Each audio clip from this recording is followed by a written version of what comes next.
Hello, lovely little gay people in my phone. Yes, this is a new mic. I do read the comments. It is I, Nia, also known as @BitNia, once again, for better or for worse. I say that because after 4 videos covering the antics, chaos, and at times crimes of sapphic internet personalities and tumultuous online scandals, today's tale is turning the focus to your humble narrator. Me. Well, kinda. We'll get there. Buckle up. In the original installments of the internet's Evilest Lesbians, my goal was not only to re-examine and reanalyze these viral moments of harm and treachery, but also to investigate how the internet affects, imbues, and in some ways perpetuates these situations. The role of us, really, as viewers. In the case of Anna Campbell, viewers acted as pawns between the accusers and the accused, bending to the will of the most scathing accusation or most recent livestream. Anna was taking her followers into these relationships with her, for better and most definitely for worse. I hate you. I hate you. I hope you are watching this, Anna, and I hope you know and I hope you hear in my voice that I hate you. After this video, I will not be speaking on the name Anna Campbell ever again. Once this video goes up, I'm going to tweet it, I'm going to put it on Instagram, I'm going to post it, and then that is it. You are never going to hear me say another word about this ever again. Only for the truth, or maybe a better word would be the reality, to be something far more complex, layered, and difficult to disseminate, especially for random strangers on the internet. With Norali and Laura Najm, the audience was inherently complicit in this daily vlog depiction of abuse, whether fictional or not.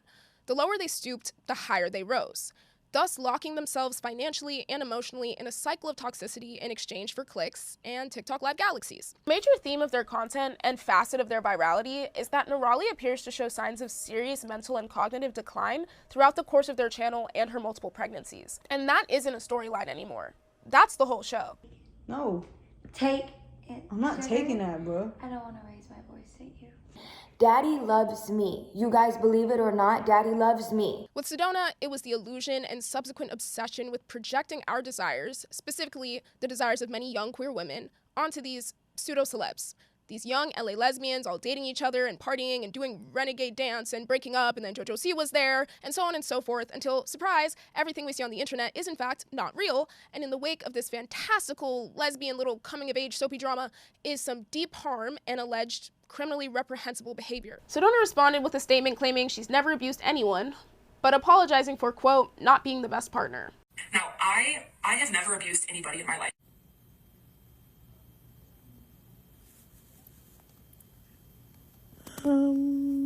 At its root, the internet's Evilest Lesbians was about how we as internet users, as queer people, as alleged community members, behave in the face of harm. How we, quote, hold people accountable.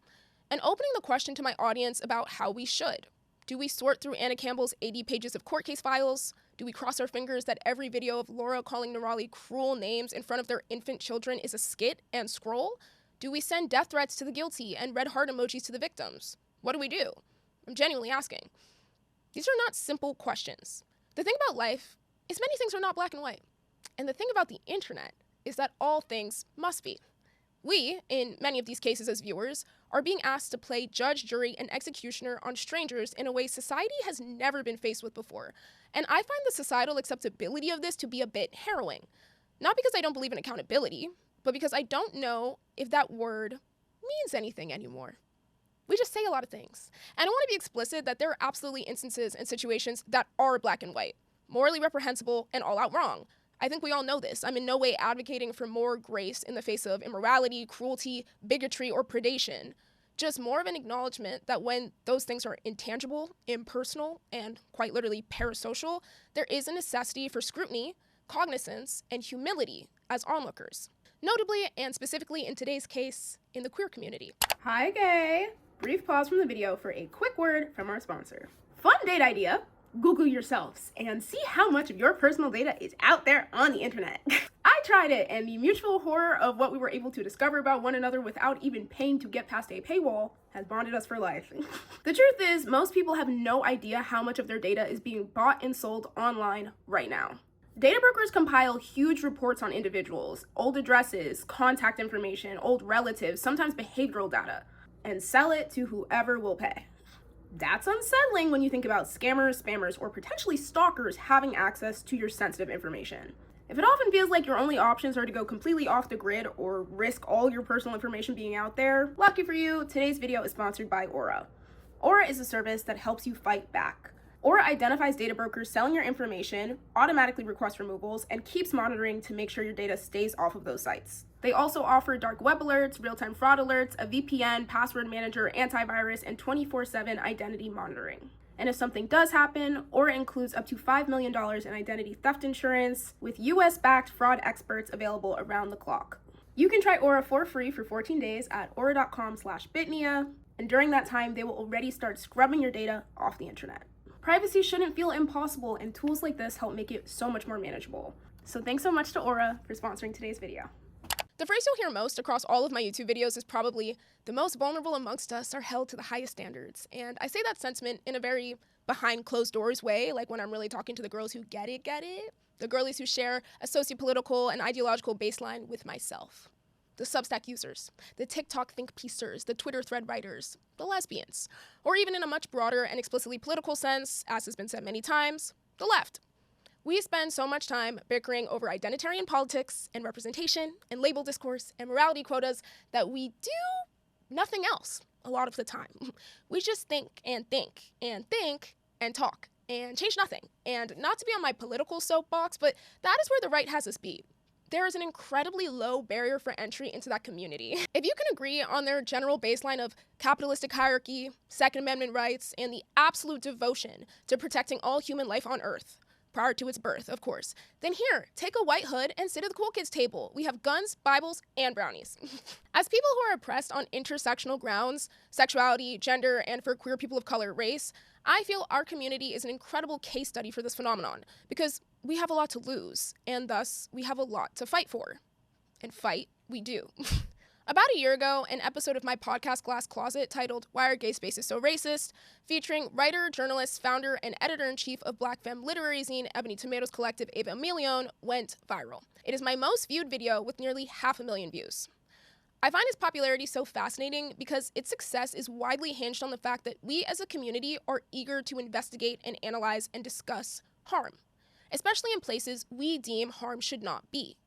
We can say the right things, or like even, corporate spaces or institutions give, it's like, okay, as long as you say the right things and say like, we don't owe you androgyny and kind of regurgitate these catchphrases that have been popularized on social media, you're kind of reaching increasing levels of abstraction where it's like every time you're repeating it, it becomes this abstract slogan or idea where all the while this is happening, third world people, Black people, poor people, working class people are fighting for the material tools for their survival and liberation. So many of the comments in that video are from white or non-Black queer people who found it eye-opening or paralleling or frustrating or validating.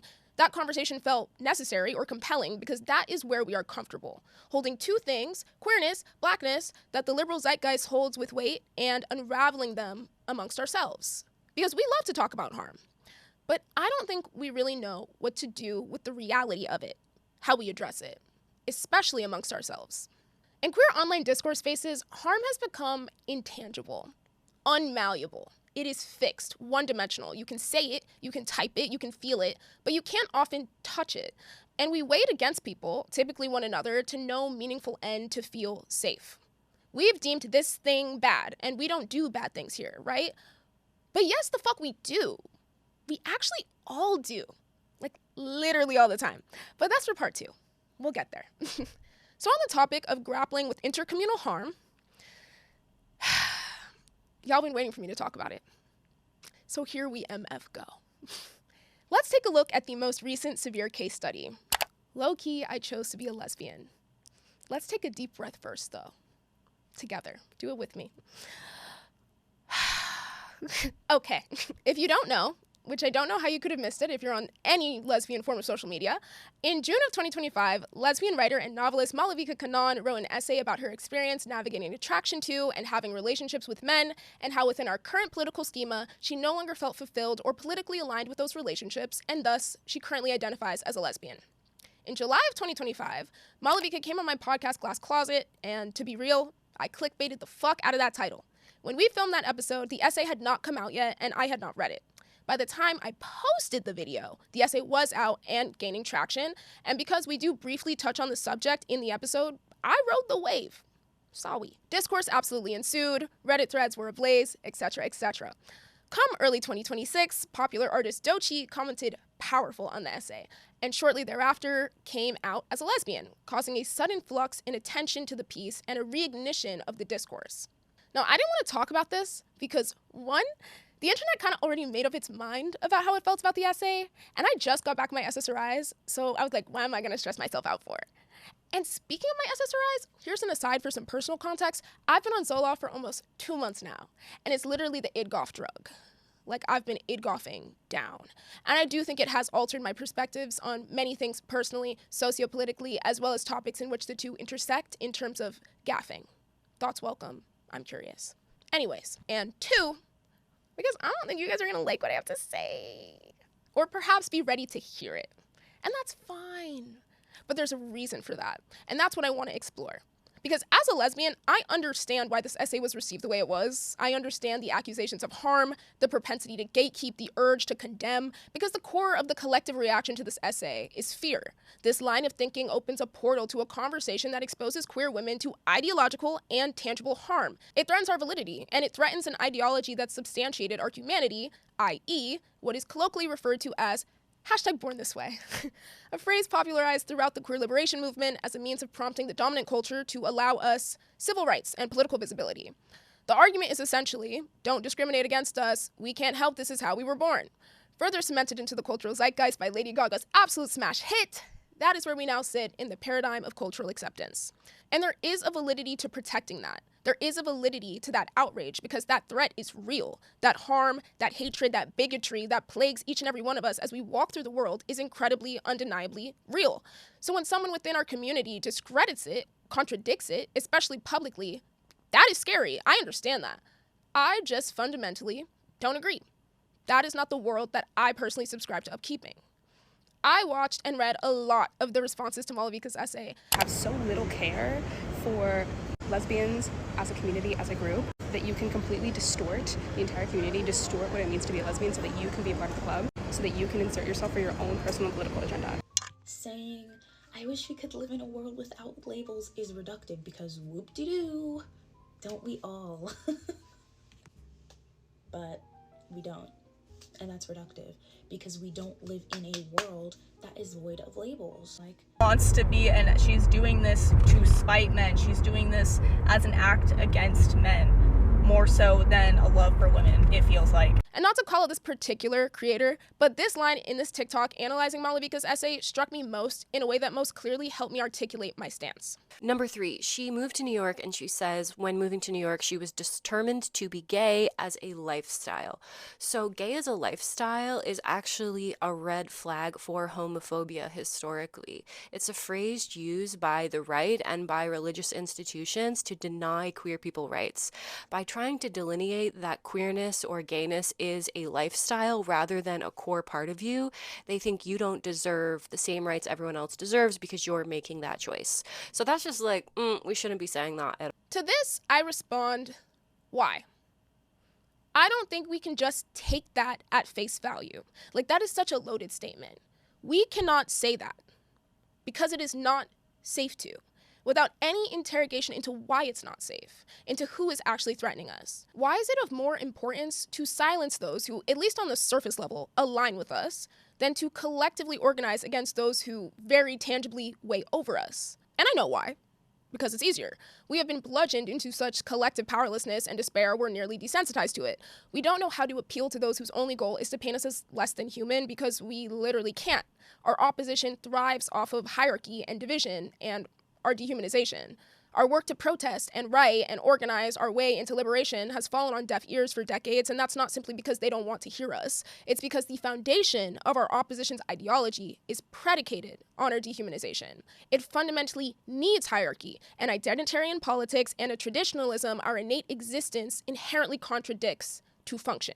It relies on those things. And the dominant culture will give us little treats to placate us, like Bad Bunny's Super Bowl or heated rivalry domination to feel like progress, but at the end of the day, we do not fit in their plan, we threaten it. I personally am far more activated and ideologically opposed to that. as a sentiment, as a widely accepted facet of culture, as a foundation for a society with millions of real, living, breathing people being treated like pawns and cogs, then I'm activated by honestly any sentiment made by someone whose political and worldviews are oriented against that. Frustrating as a knee-jerk reaction to reading an admittedly rage-bait title like "Low-key I chose to be a lesbian" may be, those are the people I want to engage with, to question, to interact with in good faith, to understand. Even if we can't come to consensus or agree or even be friends, at the end of the day, those are the conversations I am interested in, because those are the people I stand beside against the empire. That is my community. That is the harm I find it valuable to engage with, to hold with grace, or to critique with humanity for the greater good. Despite the fact, yes, that may be naive of me. Just because I wish to live in a world free of hierarchy and oppressive regimes doesn't magically make it happen. I understand respectability politics in that sense. It is a natural, real-world instinct imbued in us because of our lived experience and tangible circumstances. But respectability politics will never beget liberation. If anything, it inherently contradicts it. Actually, it plays into the hand of our opposition. It assists in its destructive mission. It distracts us. It revitalizes our fear. It makes infighting feel productive, while the regime fostering our lack of safety continues unscathed, unexamined. It also reinforces that we are powerless to change these standards we've been forced to live by, to contort ourselves around. We are not. They have coaxed us into attacking the symptoms, because the root of the issue will kill us. Without any questioning around, yo, why the fuck is the root just allowed to kill us? Why is that just cool? Full transparency, Malavika is my friend. We key over drinks, we wave the sunset flag at the Dyke March in Washington Square Park. She runs a sapphic dinner series where she and her friend cook meals for lesbians just to gather and talk and be gay, and I have been known to enjoy a plate or two. This is someone in a real, tangible way I feel in community with, and yes, those experiences clearly color my perspective, but that is not why I'm saying this. Before I've even read the essay, you can hear me circling similar sentiments in our original podcast episode. My goal with citing her as an example is not to clear my friend's name and exonerate any critique of her work. Quite the opposite. If anything, I'm advocating for discourse, for conversation, but in good faith, with methodology and patience and cognizance and an understanding of the bigger picture. And with humanity, because that line of thinking begets the goals and outcomes and progress that feel productive and meaningful to me. A line of thinking that is rooted in the fact that even when we don't all align, because fun fact, we all never will, there is still an understanding of what the actual goal should be and who the actual enemy is. And I want to emphasize how okay it is if you don't feel that way. And I genuinely don't mean that in a condescending, you're entitled to your opinion way, but like genuinely I get it. I understand and deeply empathize with where all of the responses came from, like, hey, fun fact, I am also a lesbian, but in talking to real people in my real life community about it, we found a lot of gray, a lot of nuances and idiosyncrasies that I'll leave to be unpacked for another day. I understand how it can be frustrating to hear someone kind of have the agency to choose their sexual orientation, where so many of us feel as if we were, just came out of the womb this way. But it's such a scarcity mentality to believe that one person's choice infringes on our own ability to be who we are, right? Like, if one person chooses to be a lesbian, why does that innately harm my lesbianism? And I understand that born this way discourse feels protective for a lot of folks, especially in regards to conversion therapy, et cetera, et cetera. Like, it's not something that can be changed, right? This like immutable factor of sexuality is really enticing. But the truth is, we're always choosing who we are attracted to, whether it's conscious or not. We are doing that intellectual labor to then embody and pursue romantic and sexual relationships with other people. But altogether, as someone who values how people actually show up, where they put their bodies, where they put their money, where they spend their time and who they spend it with, over this cyclical, obsessive, never-ending investigation of ideological attraction to men, I'm far more interested in engaging with people who I feel genuinely, keyword genuinely, because I've definitely had experiences with people who identified as lesbians and I didn't feel it was as genuine, but genuinely understands my lived experience, even if we may use different words or have had different ways of getting there. People who, even if we cannot be friends, kikiing in the lesbian bars, recognize that we share an enemy. And just for me personally, Malavika is not my enemy. I bring this up to actually pose the question I originally invited Malavika on the podcast to disseminate last year. What do we do with community members who cause harm? How do we, as a community or something like that, navigate that? What do we want to be done here? I was inspired to ask her this after seeing her post an Instagram story in April 2025 critiquing Amanda Nguyen, a Vietnamese-American entrepreneur, civil rights activist, and Nobel Peace Prize nominee, who in contradiction to many of her public-facing convictions, got aboard Amazon CEO Jeff Bezos' all-female Blue Origin NS-31 mission. Throughout my original interview with Malavika, you see me consistently searching for this fucking screenshot and I found it. April 15th, 2025, Malavika posted, I am thinking, for example, of Amanda Wynn, who represented SV survivors on Jeff Bezos' all-woman space tourist flight. Essentially a PR stunt for a man largely responsible for the erosion of our planet. Amanda is someone I do see myself in, and whose work I respect. A lot of people I respect are celebrating her flight. I'm not here to pick on Amanda specifically, but to point out the kinds of situations we're going to repeatedly encounter as our 2025 oligarchy seeks to legitimize itself. We are going to see values of feminism and diversity co-opted by billionaires, and we're going to need a way to collectively process this dissonance with nuance because we know that shame and cancellation doesn't work. End quote. I want to take a moment to just send the hilarious irony of how full circle this is. Like, you can't make this shit up. But that is my point. This question of what do we want? What do we as spectators, as viewers, as community members want from our figureheads, our thought leaders, our influencers, those who purport to align with us, when they do good, and notably when they do things we deem bad? In Malavika's case, it appears many would say they want her to shut the hell up. And hey, that's your prerogative. But I'd beckon you to go deeper with yourself. Why do you want her to shut up? My theory? You're angry. Because you're scared. Because you've had to deal with some real shit, whether internal or external. Had to prove your own humanity or had it never legitimized. Had to hide, had to live in fear, had to live in silence, had to make yourself smaller. And who did that to you? What person did that to you? What system did that to you? Is it a system you respect? One you are comfortable living within? Regardless of whatever your answers to those questions actually are, do you see how complex that actually is, how loaded all of that is, and how all of those nuances and complexities of your lived experience and the things you've watched and the things you've read and the people you know and the world you live in are being projected and exhausted and disseminated, that's my word of the week, yes, through the condemnation and, frankly, dehumanization of this one person. And for what? What changes? What happens now? That being said, I just hit 100,000 subscribers. Thank you. People in real life are coming up to me and saying kind things, and my work is being discussed in a mostly positive light. I feel really held and valued by my community in a way that is super gratifying, but also very scary because I know it's conditional. And that's not a bad thing. It should be. People should be held to account, and no one is above critique or judgment. But I fear the line in our current culture. And I do think it's slightly different for me as a queer video essayist as opposed to like a straight white West Village girly blogger Instagram baddie. My brand is my thoughts, it is my personhood, it is my experiences, it is my role in my community, and that's a beautiful thing. But it's also incredibly insular. I am in no way an objective overseer of the community. I see the people I cover at parties. I have a friend of a friend who dated one of their exes, an Instagram mutual, a casual acquaintance who went to college with so-and-so. The community is small, and low-key we actually are all connected. Like, to my small but mighty community of viewers out in France, shout out to y'all, I bet you we're like 4 degrees of separation apart. And I'm so serious. I got oomphs out there. Bonjour. So I understand myself as this person who knows that my audience wants me to act as a vessel in many ways, a beacon of analysis, a map, a narrator.